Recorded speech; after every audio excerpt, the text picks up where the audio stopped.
Stand back. There's a hurricane coming through.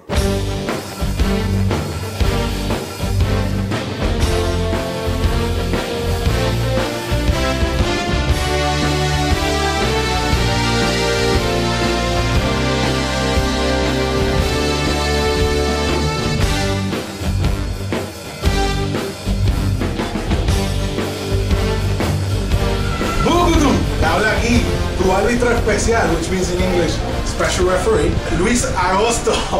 And I'm here. Oh my God, I'm so nervous. I can't believe it. I'm shaking the hand of Zeus. It's Hurricane. I can't believe it. He's with us here in ContralonaPR. And we're going to get into it really quick. Hurricane, Shane Helms, Gregory Helms. What has been, I'm pretty sure this can be like a simple answer here, but what has been your favorite character in your wrestling career? Kid Vicious, Bombastic Sebastian, I can't believe you even knew that one. The Hurricane, without a doubt. That was the most fun. It was the easiest thing for me to pull off. It kind of paved the way. There weren't that many masked American cruiserweights before I did what I did. Now you can find them everywhere. So that's true. And I'm glad I was able to do that. And, like I said, it was never hard for me to do it. I just went out and act like a fool. How did the whole Hurricane idea came through? We know that you're a big Green Lantern fan. Did you say, hey, you know what? I'm a big fan of this comic book character. I just want to implement this character on TV. How did it No, not at all. I was a pretty good amateur wrestler. I won 22 gold medals in amateur wrestling. It was always my idea to be a wrestler.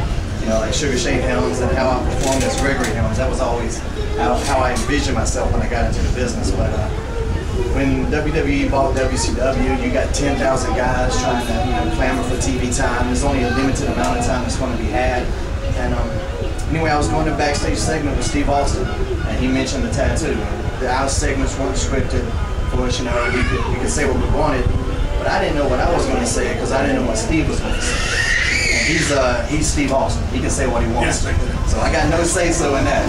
And I started talking about the Green Lantern like it was a real person. I said, yeah, he punched Superman in the mouth. Some shit like that. And somebody thought it was funny, and then the next thing you know, I'm doing these segments, bringing up superhero stories that I read in comic books. And Stephanie McMahon came to me at TV one day, and she was thinking about putting you in a superhero outfit. What do you think about that?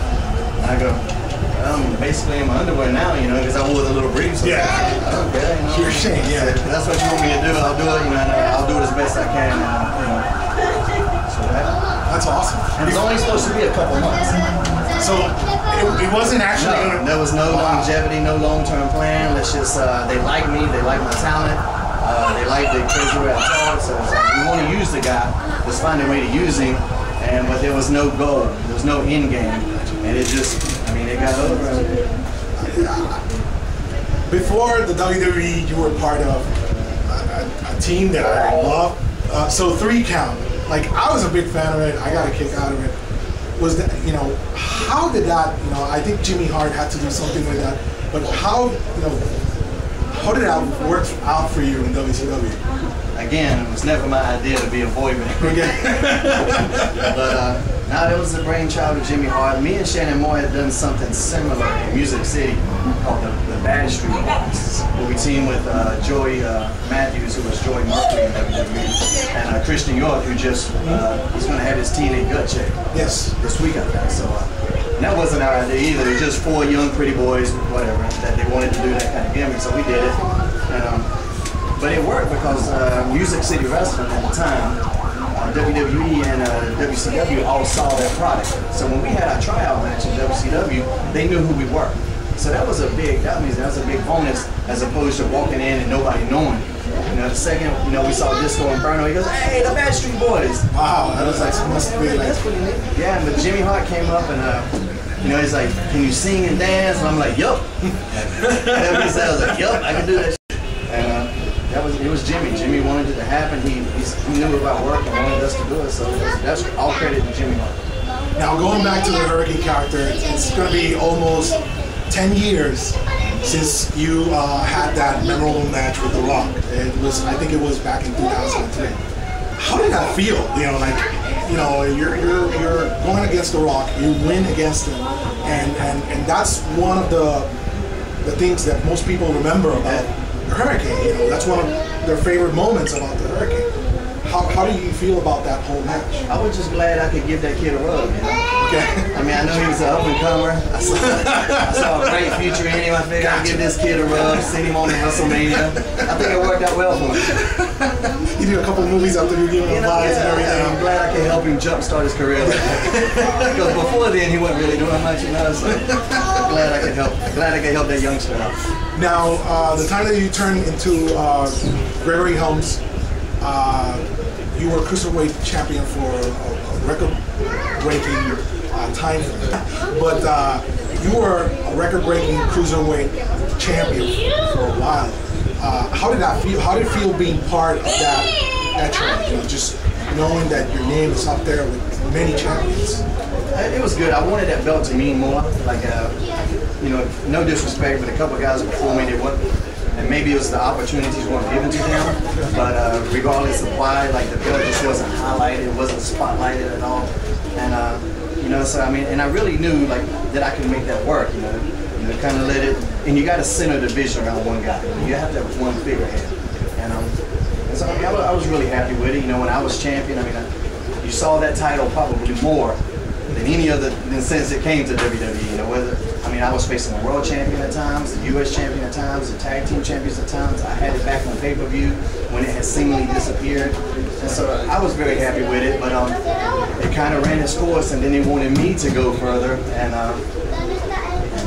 after I lost it, it kind of just disappeared. So, but then again, I just, you know, I mean, once you're at the top, there's nowhere to go but down. So after I lost it, you might as well get rid of it. So Hurricane Helms. Now, what's going on with Hurricane Helms? Man, I'm just, you know, I'm healing from an accident. I had a very serious motorcycle accident about a year and a half ago. So, you know, kicked out of that. It was close, 2 9/10, but I'm glad you were there to stop the count. But that's just it, man. I still wrestle all the time, still traveling the world. You know, I make iPhone apps. I got my Highway to Helms video podcast, which is constantly in the top 10 on iTunes. Got 1.5 million downloads on iTunes. So we're beating Colt Cabana. That's of course. So I mean, and that was something unexpected. I had to be taught into doing that, but I had a great time doing it. Got a little kid, so I'm just enjoying life. I came here with WWE twice, but we're in such a protected bubble, you know, that we don't really get to see anything. It's in the airport, the hotel, gym, arena, hotel, and we're out. This time I got to see a lot of stuff, you know.